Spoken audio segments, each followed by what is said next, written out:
Hi, this is Luann with Rockin Book Reviews, and I'm so happy to be here again with Dana Claiire. Dana, you've had an exciting year or so, right? Yeah, it's been a whirlwind. It's 2 years and 6 books later. I was thinking it was closer to 2 years, but I wasn't quite sure. So, Yeah, it's been but yeah, wild. we did our first podcast in the second week of May of 21. So, Yeah. and that was when we did your Reclaimed Kingdom.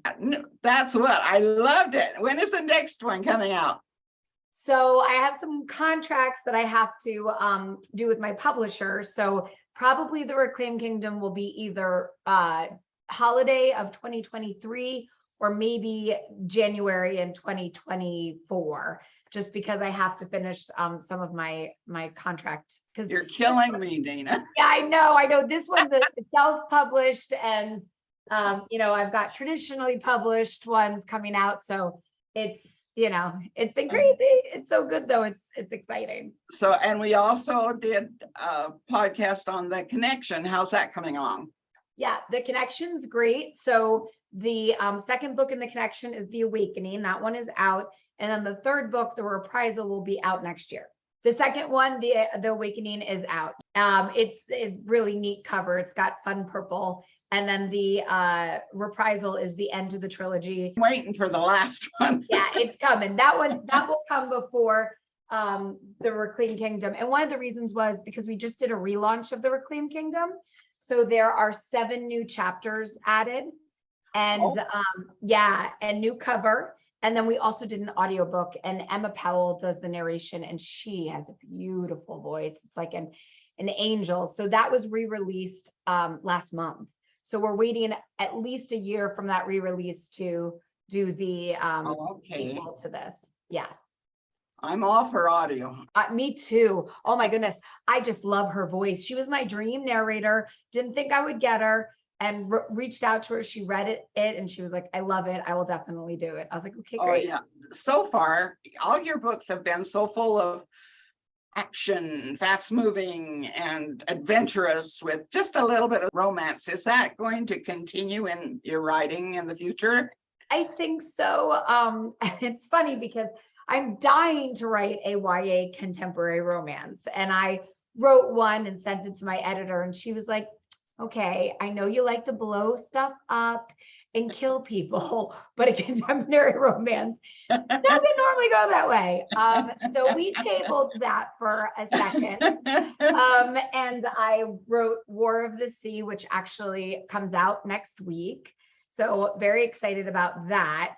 And I have a couple more fantasies that are coming out, but I promise you, Luann, I promise that I will get a contemporary romance one of these days down pat. So fantasy is probably my biggest, best niche, because it's what I am really comfortable at writing, and I build worlds pretty fast, because fantasy takes a while to create the world, and then you write your Bible of your storyline. So if you want to keep going, you remember everything along the way. And then I just want to get there one day, but the YA world is where I'm going to stay. So it'll be either fantasy, YA romance, or sci-fi, but definitely, or paranormal, but definitely YA. One day contemporary. Well, I'll be excitedly waiting.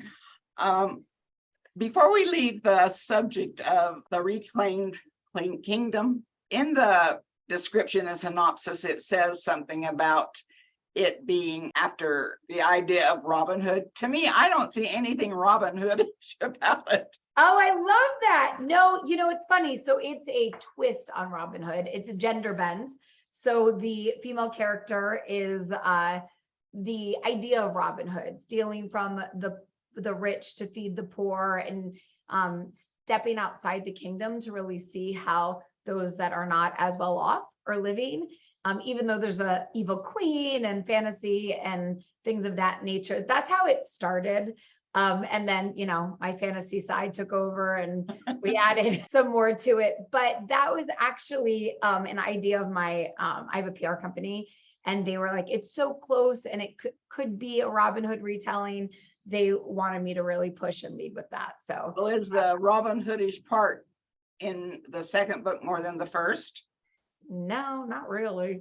Because I didn't find it at all that way. Well, you weren't the only one. You weren't the only one. No, I think it's also the Crusades. So it's the time period. It's the England and the Wales. So there's a lot of like characteristics that are Robin Hood-esque. I happen to love the Crusades. Robin Hood is one of my favorite storylines. I love it too, but I couldn't see do. the connection. One day I'll write a real retelling of it. It's very loosely based on Robin Hood. So the Merry Men, the Band of Brothers, that's a connection. So, Well, I love both your Reclaimed Kingdom and the Connection series, because they just, I mean, you just couldn't wait to turn your page to the next part. It just never stopped. It just, I try to hook you as you go on. You do a magnificent job of that. Thank you. So the next book in the Connection is The Reprisal. Yep, and that's coming out next year. Can you tell us a little thing about it?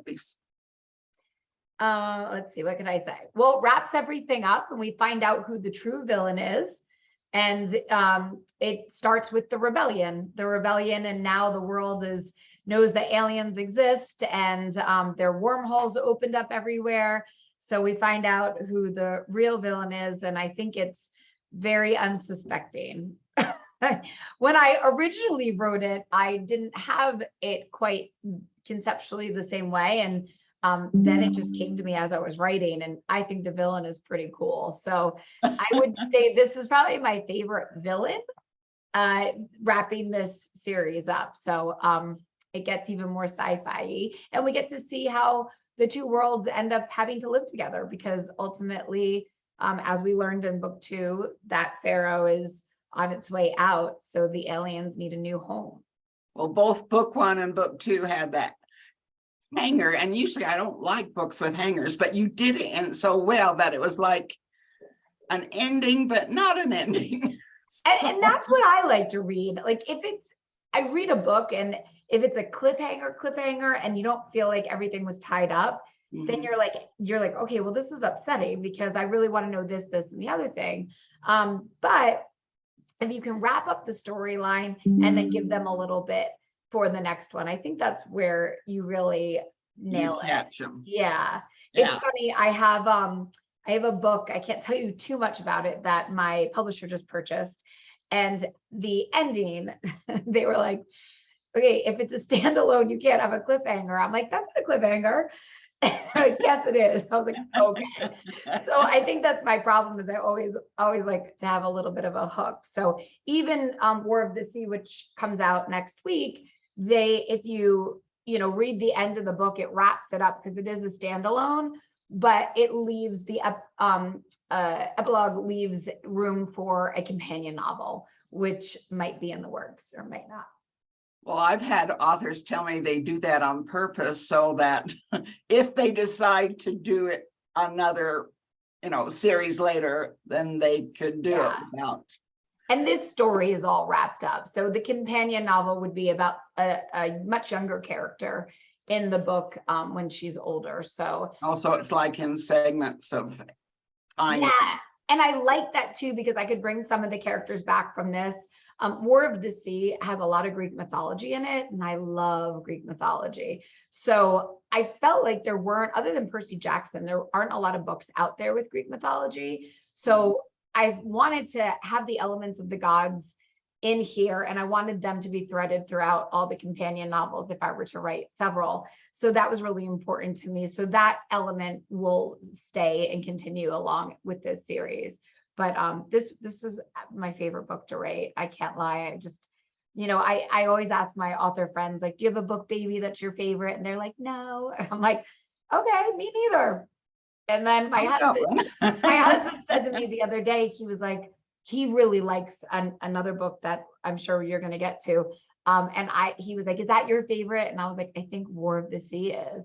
And he's like, you always say that when a release is coming. And I was like, maybe, but right now this really is my book baby. I'm so proud of this one. Mythology, a lot of the books that I've read, they're so bizarre. Yeah. And they totally lose you. Yes. And so I think you could pull it off. Well, I can't wait when you read it. Tell me what you think. I think so too, because Greek mythology has such strange storylines, right? They're like really unbelievable. So to be able to have a storyline where you're like, I could believe that happened. I think you have to massage the God element well enough. Jennifer Armentrout does a really nice job in the Covenant series with Greek gods. And I don't think that book got enough reclaim compared to some of her others, but she does a really nice job of threading in the God elements. And I'd like to think, even though this book is nothing like hers, that we have a similar way of threading them in, where it's very realistic and to the historical value of Greek mythology, but it's not so off the wall where you're like, all right, this is nuts. Like Zeus has somebody eating, Prometheus's liver every day. Right. Like, come on, right? Like that doesn't make sense. So I think you'll enjoy it. And I think also a lot of problems is they try to throw in too many mythological characters. And it just doesn't blend. It doesn't go well. No, I mean, and the real like meat and potatoes of this, it's about a pirate. And I was going to say, tell us about it now. Yeah, it's awesome. So it's in 2 points of views, Captain Rylander and Captain Eloise. They call her Lou for short. And she's a true pirate. Captain Rylander is a demigod, and they are trying to rid the world of the bloodthirsty sirens that are stealing the men, taking the treasures, and obliterating pretty much humanity. So they are enemies that come together. So it's forced proximity and enemies to lover romance and fight the war of the sea. And then, stuff happens along. Ooh, that sounds fun. Yeah. I love pirate movies too. Yes. And the reviews have come in. It's a silly thing, but I never even thought of it. People were like, gosh, it reminds me so much of Pirates of the Caribbean. And I was like, wow, I never put that together. So that is so cool to me that was coming in. I mean, I would say 90% of the 50 reviews I have right now say that. So I was really excited about that. And fun fact, Luann, I've actually met Orlando Bloom. Really?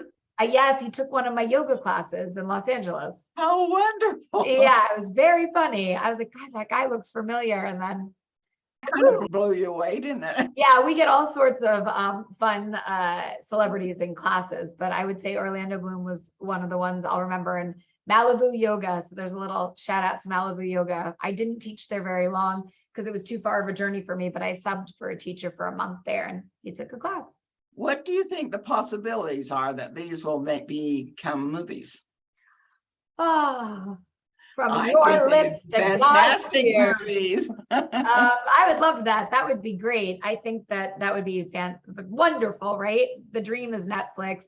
I can tell you that my publisher has connections with Sony. We just sold a book to Sony Studios through my publisher, not my book, but one of theirs. So I do know that Hunterland was pitched for a movie deal. I don't know anything about it. I'm sure I'd be the first one to hear, but all of the YA books are being pitched for that. So I think that's kind of exciting. And I missed that one somewhere. Hunterland. Oh my goodness. Oh, okay. So this is so fun. So for all of you who like Supernatural, that was like on for, I don't know, 15, 18 years. It was kind of wild. One of the longest running shows. So the show ended, and one of my editors was the one who got me on it. I don't even remember why she told me to watch it. But anyway, I binged watched it. And afterwards, I was like, I really love that show, except there's really no romance in it. Like a little bit, but no like continuation of romance.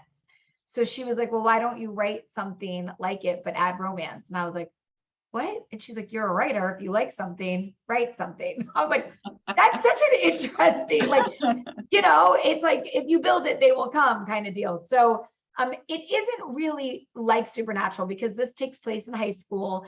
And the only element that's the same is that they're monster hunters. And it's a family called the Hunters, and they're part of a community called Hunterland, which is a digital online community throughout the world of monster hunters. And this is a group of high schoolers that hunt monsters. And they come to Falkville Falls, Wisconsin. And there's a mystery they just can't solve. Teachers are dying. throughout the state, and 9 teachers are dead. And now they come to a school who has an anomaly. There's multiple teachers dead, and it's the only school with the anomaly. So they end up meeting the sheriff and his family. And together, the 2 families are able to figure out who and what the monster is. And that's all I can tell you, I guess. I don't want to give Well, too is it much a standalone or is it a part of a series? So it is, so this is a traditionally published book. It's a standalone. It was written as to if it was a series. However, they're written episodically. So they're not written like The Connection, where Right. it's a trilogy, or the Reclaimed Kingdom, which is a duology. This is written episodically. So every single book, even though they're monster hunters, it's kind of like Nancy Drew's series, right? Where the mystery is solved and it's ended. And then there's an Okay. overarching storyline that kind of treads through it. So it's very episodic, where if you read one or you read the other, you wouldn't have to read them in order because they're episodes. Okay, I Yeah. got it. Yeah. That sounds fantastic too. Thanks. Paranormal romance. I am so excited that you were writing still, and I Yeah. I loved your books. They just captivate me, and I just Thank you. can't wait to receive the next one. So Yay. That's so great to hear. I appreciate that. okay. And you are a relatively new author. How did you discover your publicist? So I have my publisher or my PR company. Publicist, PR, yeah. Okay, my PR company. So that was interesting. I was following an author friend of mine, and she had posted about her PR company. And just recently, I actually left them as a full-time client because I was noticing that I have a personal assistant as well. I was noticing that my personal assistant and I were able to duplicate the efforts of the PR company, and that I am still doing things with our PR company, but not as a full-time client. So I found them through an author friend. PR companies are interesting. There's so many different variations of how you can work with them. So as far as social is concerned, I am pretty good at that. I'm a marketer in my day job. So that was where I was really strong. What I was looking for, and what I think most authors are, is that next step where we're looking to interview more and get some articles written about us and press releases. And I would say my publisher has their own PR companies. So for them, with Hunterlin, they're doing their own marketing efforts. And then my PA and I are doing our marketing efforts. So the difference between self-published and published is really vast. And I do believe that there's benefits to both. So I would say my PR company, now I work with several PR companies. So I will do different things with each PR company. The other thing that I do, and if any authors are watching this, I think it's really important, is to get with book tours that are successful, because they're almost like having your own PR firm. I'm in 2 book tours right now, which is where those 50 advanced praise reviews have come in from. And they've been, like, honestly, the best thing I've ever done. So, every time you write a book, you learn something new. And every time I go to a book conference or a book signing, I meet a new author, and then I learn from them. So it's a process. In 2 years, I feel very proud of myself for learning so much, but there's still so much I don't know. So I am excited for that journey. But my PR company was a recommendation from another author. Okay, because I have so many indie authors ask me, how do I get out there? How do I get a publicist? And I've had horror stories of publicists too. So I know a few. Yeah. Don't know who really to recommend or how to tell them to find a good one. You also need to, and this is not something I knew. So the PR company that I went to specialized in romance, not YA. So had I had gone to a YA one, I think I would have been in a better place, which I didn't know any better, right? Like we learn through experiences. And there aren't really a lot of PR companies that are designated to YA. They're normally like fantasy or romance.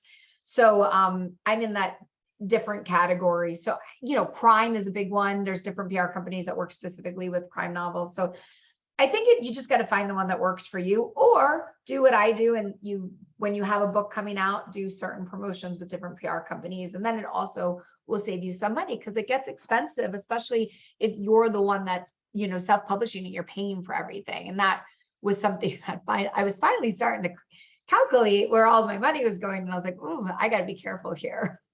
I've had a lot of people come back and say that they've already spent more than what they had intended. Yeah, absolutely. I don't think people are aware when they go into writing a book, all the process and how much expense it will entail. So I tell them blog hops are one of the best way. If you can't afford a tour, do a blog hop, because they really reach a lot of people. Yeah, agreed. So is this War of the Sea going to be a trilogy? No, so they're all standalones. Okay. Right now, this is the only one that's coming out next week. So they'll be standalones with companion novels if I continue with them. So I wrote them all as standalones. I did 50% of a companion novel for this one is completed. I'm just waiting because I have some other books. I have 3 more books in my queue that I have to finish. You amaze me. I could keep my mind straight on one and say nothing of. Yeah, it's hard. It's hard. I'm doing different versions. I'm editing for one of them. I owe 3 chapters to my publisher right now. And then I'm in my first draft stage, which I love, of another book. So I'm trying to get through that first. So, it's just time management. Like I said, you're amazing, because this is not your only job. No, it's not. No, it's not. You're so busy in your other yoga, and then I'm director of sales for a software company that helps brands market on their platforms, their e-commerce platforms. So you just, like I said, you're amazing. Are there any final comments you'd like to make before we close? Today is my 3-year anniversary with my husband. So in true YA romance fashion, I just wanted to give him a little shout out, because the way he treats me and how wonderful he is my inspiration to the romance in a lot of my books. So the honeymoon isn't dulling at all, huh? No. That's he keeps great. me on my toes. He's so wonderful. I'm undeserving of how wonderful he is. He's so wonderful. So yeah, we're excited. 3 years. We've been together for a little over 4. And he always says, "Is this guy me? Did you write this guy with muscles? Because I have muscles." I'm like, no. But I appreciate his humor. Does he participate in your yoga classes? No, he doesn't. My husband is extremely fit. So yoga is more about flexibility, and there's a lot of heat in the classes I teach. So he's more of like, give me the 300-pound weight and I'll bench press it. And I'm more of, namaste. That stretch. Not his cup of tea by any means, but he appreciates the fact that I like fitness. It's just, we like different fitness. The more I learn about yoga, the more I'm tempted to try it. So I recommend it for anything. I mean, even if it's just as a complement to your regular routines for mental health, it's such a nice hour to give to yourself. So I really enjoy teaching it. It doesn't pay very well, but I enjoy teaching it. And once in a while I get a celebrity. So that's always fun. That's fun. And we have a giveaway. We have a giveaway. Have a copy of an ARC version of War of the Sea signed by me. And then we also have a copy of Hunterland ARC version signed by me. Super. Yep. Oh, wow. That's great. Exciting giveaways. So hopefully some lucky winner will win and they'll love the books. That sounds great. Okay, and it's been a delight, and I hope we can do this again. I thought I was following you closely, but Hunterland slipped through there somewhere. So. Well, Hunterland's not out until February 7th in 2023. So we've got 2 more months. Oh, wow. Is that really it? 2.5 more months? So it hasn't been released yet. No, it hasn't been released yet. Okay. No, that's Because I couldn't imagine how I missed. traditionally published. They start the marketing 8 months prior. When you're self-published, it's an 8-week. So it's very Okay. different. So War of the Sea, I've been, promoting and working with people on for the last 8 weeks because it comes out Monday. Yeah, very exciting. So that's been a treat for me. And then Hunterland comes out in February because it's traditionally published. Super.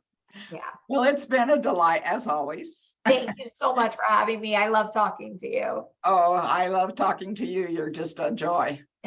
And I love your books. So the Yay! combination is unbeatable. And I we'll hope for appreciate those that. movie contracts to come through. I'm telling you, I got both fingers crossed. Thank you so much. I don't know. They said one if we'll cancel out the other, might just. I know. Right. Just one. Fingers crossed. Thank you. Okay. All right. Bye, guys. Bye. And we hope that you will all search the universe through books. Goodbye.